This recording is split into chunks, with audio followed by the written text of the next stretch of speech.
I was shocked, really shocked when I first heard the number 3. Yes, I was confronted by the reality of a mentor and a teacher who told me that only 3% of the population, only 3% of the population, 3 people out of 100 are ready, able, and can be truly successful in their life, in their business, in their career, indeed, in the business of living. Only 3 out of 100, and I was shocked. Well, perhaps you're shocked by that too, and you are going through the same thing that I, and my name is Stan Houston, and for 25 years I've been a business performance coach, and I'm now the leader of an online teaching program called WIT, What It Takes, Wisdom, Insight, and Truth, and this is a under 20 minutes, kind of like a TED Talk, WIT Teach About. And today I'd like to talk to you about being one of the successful select 3% who can make your mark in the marketplace. Now, I begin with a story, just like I did, but here's how the story continued. You see, how did I come upon that number? Well, I had a fairly successful career. I'd done a lot of things right. All of the things that people say you should do, work hard, get a good education, and I had worked very hard. In fact, I had been a kind of a well-known teacher. I had been an international broadcaster, been trained by the BBC in London, worked for an organization called Trans World Radio, and I had a good reputation. Not only was I a teacher, I was a broadcaster, I was a public speaker, international trainer. And then all of a sudden, it all fell apart. It really did. I crashed. And I still remember the day when my wife came home from work and I was looking for work, and I helped her put dinner together, and then as she was kind of cleaning up the table and putting things away, and I went back to my desk to try and get ready for another day of calling and seeking appointments and interviews and resume sending, all of a sudden she threw down the dish towel she had in her hand and she said, "This is exactly what I was hoping for when I married you 20-some years ago. I was hoping that after 20 years of marriage we would have no house, no car, no job, no money, broke, and a kid in college. That's exactly what I was hoping for when I married you." And then, of course, her deep sarcasm turned into deep sobbing tears. And she walked out of the apartment and stayed away for a while. I still remember that day. That's how I'm able to describe it to you. And there have been difficult times then and still, and perhaps even yet to come. Because life is indeed difficult. But I learned a basic principle that took me way too long to discover. In fact, after I discovered it, I said, why didn't anyone ever teach this to me? I went through a fine college. I went through a great university. Why didn't anyone teach me the power of the principle of the 3? Now, what am I talking about? Well, what I'd like to do is to introduce you to one of the first principles of success today. And you may have heard something like this. You may have had some inkling of this. But if you're like a lot of people, this is brand new to you. Here's what I discovered. That when it comes to success, there are a lot of ways to be successful, and there are a lot of things that going in to be successful, but it comes down to some pretty simple steps. And what they discovered, and they being a group of motivational and the people who were doing the initial research on What causes people to be successful? And this was coming out of the 1960s and 70s as that human development, personal attainment, research and teaching was being done.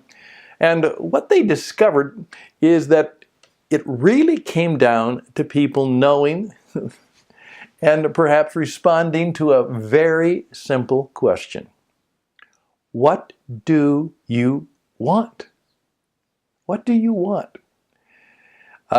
Later on in my discovery, I found out that the master teacher Jesus, the leader of the faith known as the Christian religion, one of his favorite questions is to people who were in trouble, having problems, is he simply said to them, what do you want me to do for you? What do you want? And what it has become is the simple truth is that most of us don't really know with any real clarity what we want out of life. And here's what they discovered, that everything that goes into success helps. Obviously, if you're smart, if you're good looking, if your family is rich, if you have all of those incredible opportunities, your chance of success is much greater than those people who have none of those opportunities or are even lacking in them. But you all know the problem. The problem is that there are people who have all of those advantages and they still blow it. And we also know that there are people who have none of those advantages. People who literally began with nothing, came from dysfunctional situations, and somehow they achieved great and worthy things. How did that happen? Well, here's what we have discovered. That it really comes down to a simple desire, that W-A-N-T, want. What do you want? What's your G-O-A-L, goal? What do you want? What are your goals? And do you have a plan? What do you do? And in doing the research, they found these qualities that tend to characterize the population. And here's what they discovered. About 3% of the population, only 3%, are people who are living in such a way with deep focus, purpose, plan, and they know who they are, they know what they want, they have a plan, and they have the persistence, and they have the power to go after those things and to seek those things and to serve people. As these people oftentimes discover, the way for you to get what you want is to help other people get what they want. The people who live that way, with that kind of personal power, energy, purpose, drive, and direction, are about 3 out of 100. 3%. There is a well-known story that says, in effect, they asked the graduating class of a major Ivy League college, basically the 3 questions, okay, what do you want? How are you going to do that? What's your plan? And they discovered that surveying all of these highly motivated college graduates, only about 3 to 4% really had any clear answer to that. And the legend goes that later on the class came together for their 20th class reunion, and they found out that the 3% had now 97% of the net worth of the entire class. The 3% had 97. How true the story is, I'm not sure. But it is true, because that has been demonstrated through many anecdotal studies, researches, and most of all through personal experience. So I ask you a question. Are you one of the 3% who truly know who they are, what they want, They have the poise, the purpose, and the plan to make it happen, and they are pursuing it. And they are enjoying the results of that kind of living. Are you one of those people?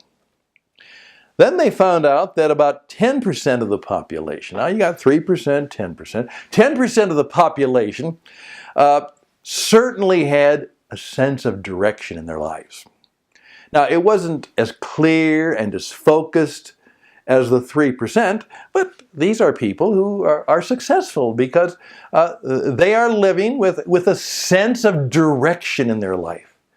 Now, they have a sense of intention.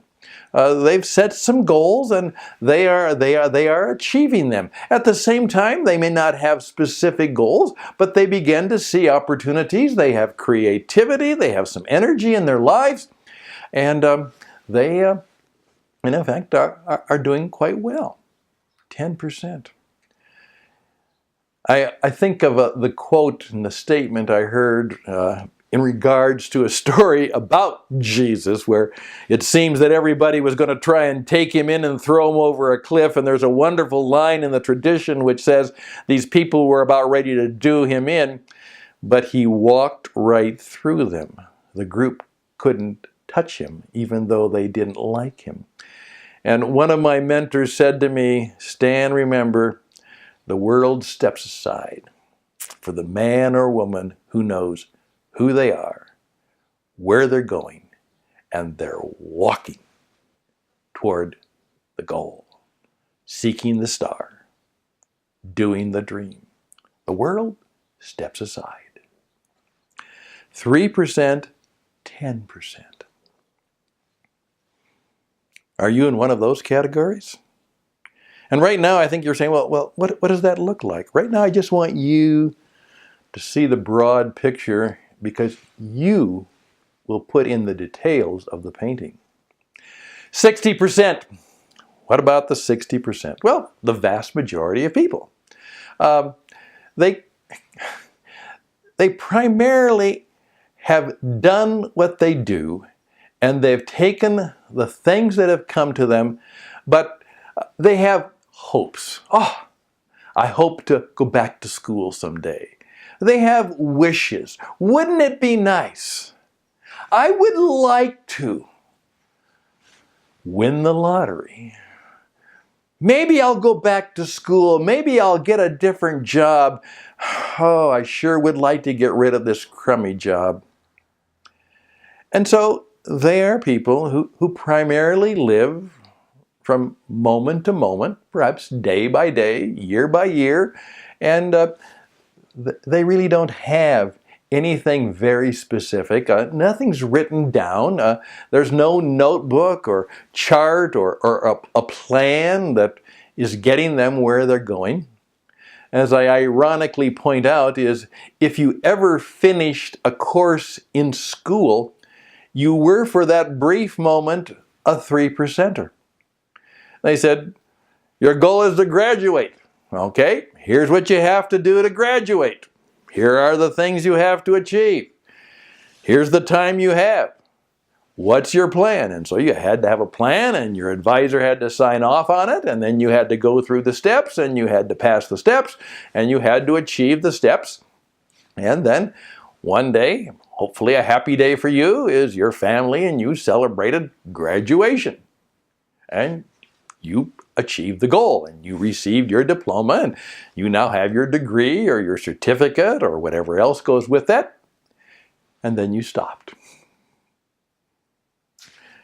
Then you just started to do what you thought would primarily make you some money. And that's what most people are doing now. Trying to deal with the day, trying to make some money, and then, of course, trying to find some happiness or joy or other things that will perhaps distract them from some of the distress in their life or perhaps give them some of the pleasures and reduce the pain in their life. 60%. Well, that leaves what? That leaves the 27%. When I've pointed this out, I've gotten a number of responses. 27%, they basically have no hopes, no dreams, no goals. If you ask them what they want out of their lives, what they're seeking for, where they hope to be next year, where they want to be in 5 years, well, they don't know. They're just, as I say, instead of living intentionally, they're living mostly accidentally. Now here's the problem. We all will be exposed to great accidents. So many things will happen to you, have happened to me, still do, which I wasn't planning on. Things that are disrupting me. A call from the doctor said, oh, well, I just discovered I've got to deal with some stuff that I wasn't planning on. Now, those things happen, but then that becomes not only what happens, it becomes what is. And so the 27% have basically no hopes, no dreams, no goals. They're just going to try and make it, one day at a time. And there's nothing wrong with that view of how we handle things. But if we want to achieve the bigger and better and larger things, we're probably going to have to be able to answer the question, what do you really want? Why do you want it? Will it make you happy? Will it make you successful? How do you define success? What price will you pay? I oftentimes say, here are the 3 questions.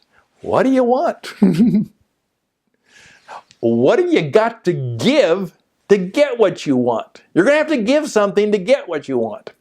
And number 3, what's the plan? What's the intention? What's the work you're going to do? Because you're going to discover that most things don't just happen nicely to you. And many, many people, and this is my sadness, is that when I've talked about the 27%, I've had many people who are in education and in careers, and they say, you know what, I think it's higher now. I think there are probably more. There's a lot of people who just don't have a clue, They don't know. Distraught in Detroit, dumb in Duluth, clueless in Cleveland. They just seek to make it. Now, that is my challenge to you. That is one of the first things you have to deal with. All of the other classes and courses you're taking, all of the things you're doing, oftentimes it will come back to remembering. One of my great mentors said, sometimes we don't need educating, but we all need reminding. And perhaps this is new stuff to you. Perhaps it's simply a reminding to you. But you know what? We need reminding all the time. Here we go. 3%. Are you one of the 3? Do you want to be? What's your plan to find out more about that and seek to be one of the 3? One of the most successful persons I've been able to help in the last 20 years just simply said, Stan, I want to be one of the 3. And she became one. Are you one of the 10%? 60%? 27%? You decide. What are you going to do? My name is Stan Houston. I seek to live and be and help you be one of the 3%. I'd like to help you. I coach people worldwide in helping them and their organizations do just that. I would be happy to help you become one of the 3. You can reach me at stan@stanhouston.com, stan@stanhouston.com. Check it out. You can Google Stan Houston. I think I'm the only one on the planet. You can find out more about me. But what this is all about is seeking for you to begin to live life differently than hardly anybody else lives it. Different, not by degree, but different in kind. For you to truly be one of the 3%. I wish you all the best in being one of the 3. Bye for now.